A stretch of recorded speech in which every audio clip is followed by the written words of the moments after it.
Flight attendant kicks out black twins from first class. Then their dad grounds the flight.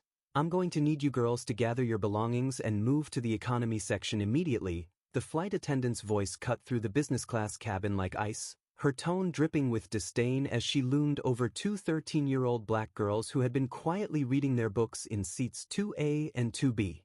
"We've received multiple complaints about an offensive odor, and I need to address this situation before it becomes a bigger problem for other passengers." Welcome back to Black and Bruised Stories. If you're new here, you've just joined a community dedicated to truth, justice, and survival. Show some love by clicking the like and subscribe button. Before we dive deeper into this story, drop a comment, where you are watching from and what time it is for you right now. Maya and Mia Wellington looked up from their novels with the kind of surprised confusion that only innocent children can display when confronted with adult cruelty they don't yet understand. At 13 years old, these twins represented everything beautiful about childhood: polite, well-dressed in matching navy blazers and pleated skirts, their natural hair styled in neat protective braids adorned with small gold beads that caught the cabin lighting. They sat with perfect posture, their expensive leather book bags tucked neatly under the seats in front of them, their boarding passes clearly displaying business class in bold letters.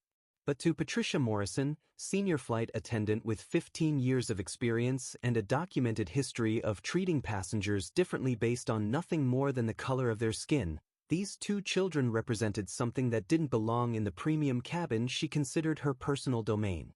The accusation of body odor was as fabricated as it was cruel, a lie so transparent that several nearby passengers immediately looked around in confusion, trying to identify any unpleasant smell that simply didn't exist. The twins had boarded the aircraft 45 minutes earlier, politely thanking the gate agent, quietly settling into their assigned seats, and immediately pulling out books to read during the 3-hour flight from Chicago to Miami, where their father would be waiting to pick them up after his business conference.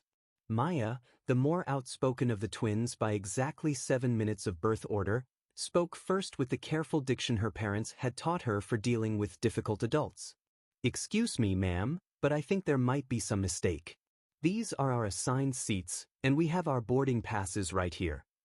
She held up the printed documents with the same precision her father used in boardroom presentations, though she had no idea that her calm professionalism in the face of discrimination was being witnessed by dozens of passengers who would soon understand they were watching something far more significant than a routine seating dispute. Patricia's expression hardened at being questioned by a child, her prejudices flaring at the audacity of these young black girls who dared to challenge her fabricated